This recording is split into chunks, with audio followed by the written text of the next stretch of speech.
Hi hello ನಮಸ್ಕಾರ ಗೆಳೆಯರಿ ಸ್ನೇಹಿತರೆ ಎಲ್ಲ ಹೇಗಿದ್ರೆ ಎಲ್ಲ ಚೆನ್ನಾಗಿದೆ. ನಾನು ಸಹ ಚೆನ್ನಾಗಿದ್ದೀನಿ.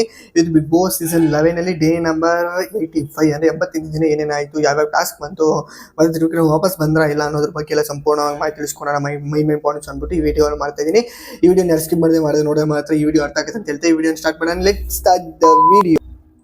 ಫಸ್ಟ್ ಪಾಯಿಂಟ್ ಏನಾಯ್ತು ಅಂದ್ರೆ ಆ್ಯಕ್ಚುಲಿ ನನ್ನ ಓದೋ ವಿಡಿಯೋದಲ್ಲೇ ಹೇಳಿದೆ ನಾನು. ತ್ರಿವಿಕ್ರಮ್ ಅವರು ಆ್ಯಕ್ಚುಲಿ ಹೋಗಿಲ್ಲ, ಅವ್ರಿಗೆ ಒಂದು ಎಚ್ಚರಿಕೆ ಕೊಡೋಕ್ಕೋಸ್ಕರ ಅಂದ್ಬಿಟ್ಟು ಅವರು ಒಂದು ಝೋನಲ್ಲಿ ಸೇರ್ಕೊಂಡಿದ್ರು, ಅದರಿಂದ ಬರಲಿ ಹೊರಗಡೆ ಅಂತ ಅಂದ್ಬಿಟ್ಟು ತ್ರಿವಿಕ್ರಮ್ ಅವರು ಹೊರಗಡೆ ಕಳಿಸಿರ್ತಾರೆ. ಅದು ರೀಸನ್ ಆಗಿರುತ್ತೆ. ಆ್ಯಕ್ಚುಲಿ ವೋಟಿಂಗೇ ಇರಲ್ಲ ಈ ಸಲ ಹೇಳ್ಬೇಕಾದ್ರೆ ಬಿಗ್ ಬಾಸಲ್ಲಿ. ನೆಕ್ಸ್ಟ್ ಅವ್ರು ರಿಟರ್ನ್ ಬರ್ತಾರೆ ಬಿಗ್ ಬಾಸ್ಗೆ, ಯಾರು ತ್ರಿವಿಕ್ರಮ್ ಅವರು. ಮತ್ತು ತ್ರಿವಿಕ್ರಮ್ ಬರೋ ಟೈಮಲ್ಲಿ ಬಿಗ್ ಬಾಸ್ ಒಂದು ಟಾಸ್ಕ್ ಇದು ಕೊಡ್ತಾರೆ, ಏನಂದರೆ ಅವ್ರು ಬಂದು ನೀವು ಯಾರೂ ಅವ್ರನ್ನ ಮಾತಾಡಿಸ್ಬಾರ್ದು, ಸೈಲೆಂಟ್ ಆಗಿರಬೇಕು, ನನ್ನ ಮುಂದಿನ ಆದೇಶದವ್ರು ಅಂತ ಹೇಳ್ತಾರೆ. ಅದೇ ಥರ ಮನೆಯೆಲ್ಲ ಮಾಡ್ತಾರೆ. ಇದಾಗಿತ್ತು ಫಸ್ಟ್ ಪಾಯಿಂಟು.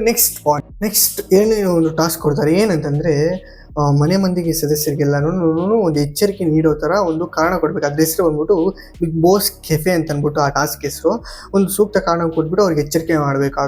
ಕಾಫಿ ಇರುತ್ತೆ ತಣ್ಣಗಿರೋ, ಅದನ್ನು ಅವ್ರ ಮಕ್ಕಕ್ಕೆ ಹಾಕಬೇಕು, ಸ್ವಲ್ಪ ಎಚ್ಚರಿಕೆ ಆಗಿ ಚೆನ್ನಾಗಿ ಆಡಿ ಅಂತ ಅಂದ್ಬಿಟ್ಟು ರೀಸನ್ ಸೂಕ್ತವಾಗಿ ಕೊಡಬೇಕು. ಆ ಟೈಮಲ್ಲಿ ಏನಾಗಿದೆ ಅಂದರೆ ಚೈತ್ರ ಅವರು ಮತ್ತು ಐಶ್ವರ್ಯ ಅವರು ಜಗಳ ಆಗುತ್ತೆ. ಏನಂದರೆ ಹಿಂಗೆ ರೀಸನ್ ಕೊಡ್ತಾ ಇರ್ತಾರೆ, ಹಿಂಗೆ ಯಾರು ಐಶ್ವರ್ಯ ಅವರು ಹೋಗಿ ಬಾರ ಅಂತ ಸ್ಟಾರ್ಟ್ ಮಾಡ್ಕೊಂತಾರೆ. ಇವರು ನಂಗೆ ಜಾಸ್ತಿ ಜಗಳ, ಅದು ಫುಲ್ಲು ವಾದ ನಡೆಯುತ್ತೆ, ಜಗಳ ಆಗುತ್ತೆ, ಫುಲ್ ವಿಡಿಯೋ ಬೇಕು ಜೆ ಸಿಂಬಲ್ ಸಿಗುತ್ತೆ. ನಾನು ಜಸ್ಟ್ ಪಾಯಿಂಟ್ಸ್ ಹೇಳ್ತೀನಿ. ನೆಕ್ಸ್ಟ್ ಹಂಗೆ ಒಬ್ಬೊಬ್ಬರೇ ಬರ್ತಾರೆ, ಮೋಕ್ಷಿತ್ ಅವ್ರು ಬರ್ತಾರೆ, ಗೌತಮ್ ಹಿಂಗೆ ಒಬ್ಬೊಬ್ಬರ ಅವ್ರಿಗೆ ಆದಂಥ ಒಬ್ಬರನ್ನ ಸದಸ್ಯ ಕಳೆದ್ಬಿಟ್ಟು ಆ ಒಂದು ಕಾರಣ ಕೊಡ್ಬೇಕಂದ್ರೆ ಎಲ್ಲರೂ ಬಂದು ಒಬ್ಬೊಬ್ಬರೇ ಮಾಡುತ್ತೆ ಕಾರಣ ಕೊಟ್ಬಿಟ್ಟು ಆ ಒಂದು ಎಚ್ಚರಿಕೆ ಅನ್ನೋದನ್ನು ಕೊಡ್ತಾರೆ. ಇದಾಗಿದೆ ಫುಲ್ ವಿಡಿಯೋ ಸಿಗುತ್ತೆ. ನೆಕ್ಸ್ಟ್ ರಜತ್ ಹೇಳ್ತಾರೆ ಏನಂತಂದರೆ, ಇವರು ಚೈತ್ರ ಅವರು ಪಂಚೆ ಒಗಿತಾ ಇರ್ತಾರೆ. ಬಟ್ ಆ ಪಂಚೆನ ಹೋಗಿ ಕೊಟ್ಟಿರೋದು ಅವ್ರಿಗೇನು, ಬಟ್ ಏನಂದರೆ ಕೊಟ್ಟಿರ್ತಾರಲ್ಲ ಅದನ್ನು ಒಂದು ವಾಶ್ರೂಮ್ ಡೋರ್ನ ತಗೊಂಡು ಒಗಿಬೇಕಿತ್ತ ನೀವು ಅಂತ ಅಂದ್ಬಿಟ್ಟು ರಜತ್ ಅವ್ರು ಹೇಳ್ತಾರೆ. ನೀವೆಲ್ಲ ನಮ್ಮ ಪ್ರೊಮೋ ಒಂದು ಕಂಟೆಂಟ್ಗೋಸ್ಕರನೇ ನೀವು ಮಾಡ್ತಾ ಇರ್ತೀರಲ್ಲ, ನೀವೇನೇ ಮಾತಾಡಲಿ ಪ್ರೊಮೋ ಕಂಟೆಂಟ್ಗೆ ಅಂತ ಅಂದ್ಬಿಟ್ಟು ರಜತ್ ಅವರು ಸ್ವಲ್ಪ ರೇಗಿಸ್ತಾರೆ. ಅದಕ್ಕೆ ಚೈತ್ರ ಅವ್ರು ಏನು ಹೇಳ್ತಾರೆ, ಅದಕ್ಕೆ ಚೈತ್ರ ಅವರು ಎದುರು ತಗೊಳ್ತಾರೆ ಏನಂತಂದರೆ, ನಿಮಗೆ ಗೊತ್ತಿರ್ತಕ್ಕ, ನೀವು ಸುಮಾರು ಎಪಿಸೋಡ್ಗೆ ಮಾಡಿಕೊಂಡು ನೀವು ಇದೇ ಫೀಲ್ಡಲ್ಲಿ ಬಂದಿರ್ತೀವಿ, ನಿಮ್ಗೆ ಗೊತ್ತು ಪ್ರಮೋ ಶೂಟ್ಗೆ ಯಾವ ಥರ ಬೇಕು ಕಂಟೆಂಟು, ನಿಮ್ಗೆ ಮಾತಾಡೋದು ಚೆನ್ನಾಗಿ ಗೊತ್ತು ನಿಮಗೆ ಅಂತ ಅಂದ್ಬಿಟ್ಟು ಯಾರು ಚೈತ್ರ ಅವ್ರು ಹೇಳ್ತಾರೆ.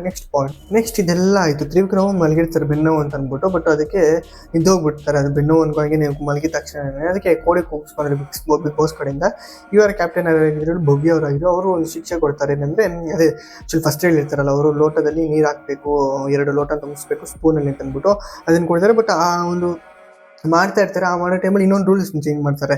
ನೀವು ಬಿಗ್ ಬಾಸ್ ತಪ್ಪಾಯಿತು ಅಂತ ಹೇಳ್ಕೊಂಡು ಒಂದೊಂದು ಸ್ಪೂನ್ ಆಗಬೇಕು ಅಂತ ಅಂದ್ಬಿಟ್ಟು ಅದಕ್ಕೆ ತ್ರಿವಿಕ್ರಮ್ ಅವರು ಹೇಳ್ತಾರೆ, ನೀವು ಫಸ್ಟ್ ರೂಲ್ಸ್ ಮಾಡಬೇಕು, ಇವಾಗೆಲ್ಲ ಮಾಡಿದ್ರೆ ಹಿಂಗೆ ಅಂತ ಅಂದ್ಬಿಟ್ಟು ಅವರು ಒಂದೇ ಸಲ ಹೇಳಬೇಕು. ಒಂದು ಲೋಟ ಆದಮೇಲೆ ಇನ್ನೊಂದು ಲೋಟಕ್ಕೆ ಆಗೋ ಟೈಮಲ್ಲಿ ಆ ಟೈಮಲ್ಲಿ ರೂಲ್ಸ್ ಚೇಂಜ್ ಮಾಡಿದ್ರೆ ಹೆಂಗೆ ಅಂತ ಅಂದ್ಬಿಟ್ಟು ಆಗುತ್ತೆ. ಮತ್ತು ಅದಕ್ಕೆ ಭವ್ಯವ್ರು ಅಂತಾರೆ, ತುಂಬ ಅತಿ ಆಯಿತು ತ್ರಿವಿಕ್ರಮ್ ಅವರೇ ಅಂತ ಅಂದ್ಬಿಟ್ಟು ಭವ್ಯವ್ರು ಅಂತಾರೆ. ಅದು ಫುಲ್ಲು ಸ್ವಲ್ಪ ಇನ್ನೂ ನಡೀತೆ ಬೇಕು, ಸೊ ಅದನ್ನು ವಾದ ಎಲ್ಲ ಅನ್ನೋದು ನೀವು ಬೇಕಾದ್ರೆ ಜಸ್ಟ್ ನೋಡ್ಬೋದು. ನೆಕ್ಸ್ಟ್ ಏನಿದೆ ಅಂದರೆ ಗ್ರಾಸರಿಗೆ ಒಂದು ಟಾಸ್ಕ್ ಕೊಡ್ತಾರೆ. ಅದ್ರಲ್ಲಿ ಬಂದ್ಬಿಟ್ಟು ಆ ಟಾಸ್ಕ್ಗೆ ಒಂದು ಬಾಲ್ ಇರುತ್ತೆ, ಬಾಲ್ ಇಟ್ಕೊಂಡು ಅಷ್ಟು ಜನ ಬಂದ್ಬಿಟ್ಟು ಮನೆ ಸದಸ್ಯರೆಲ್ಲ ಡೌನ್ ಇರುತ್ತೆ, ಅದರಲ್ಲಿ ಹಿಂದೆ ಬಂದ್ಬಿಟ್ಟು ಒಬ್ಬ ಸದಸ್ಯನ ಅದನ್ನ ಹಿಡ್ಕೊಬೇಕು, ಕ್ಯಾಚ್ ಮಾಡಬೇಕು ಅಂತ ಅಂದ್ಬಿಟ್ಟು ಬರುತ್ತೆ ಆ ಟಾಸ್ಕಲ್ಲಿ. ಅದರಲ್ಲೆಲ್ಲ ಆಗುತ್ತೆ 16-18 ಬಾಲ್ ಆಗಿರುತ್ತೆ, ಬಟ್ ಅದ್ರಲ್ಲಿ ಫೌಲ್ ಆಗಿರುತ್ತೆ 3 ಬಾಲ್, ಅಂದರೆ ಒಂದು ಲೈನ್ ದಾಟಿ ಹಾಕಿರ್ತಾರೆ. ಅದರಿಂದ ಅದೊಂದು ಕಾರಣ ಆಗುತ್ತೆ. ಪ್ಲಸ್ ಅದ್ರ ಜೊತೆಗೆ ಒಂದು ಮೈಕ್ ಧರಿಸಿರಲ್ಲ ಯಾರೋ ಮನೆ ಸದಸ್ಯರು ಯಾರನ್ನ, ಅದರಿಂದ 2 ಮೈಕ್ ಧರಿಸಿದಕ್ಕೆ 2 ಬ್ಯಾಸ್ಕೆಟ್ ಕಳ್ಕೊತಾರೆ. ಪ್ಲಸ್ 3 ಬ್ಯಾಸ್ಕೆಟ್ ಬಂದ್ಬಿಟ್ಟು ಈ ಒಂದು ಫೋಲ್ ಆಗಿದ್ದ ಕಾರಣಕ್ಕೆ ಟೋಟಲ್ 5 ಬ್ಯಾಸ್ಕೆಟ್ ಗ್ರಾಸರಿನ ಕಳ್ಕೊತಾರೆ. ಇದಾಗಿತ್ತು big boss season 11 day number 85 ಆಗಿರುತ್ತೆ. -40 ವಿಡಿಯೋ ಇಷ್ಟ ಲೈಕ್ ಮಾಡಿ, ಶೇರ್ ಮಾಡಿ, ಸಬ್ಸ್ಕ್ರೈಬ್ ಮಾಡಿ, ಈ ಥರ ಕಂಟೆಂಟ್ ಸಪೋರ್ಟ್ ಮಾಡಿ ಅಂತ ಹೇಳ್ತಾ ನೆಕ್ಸ್ಟ್ ವಿಡಿಯೋಲಿ ಸಿಗೋಣ.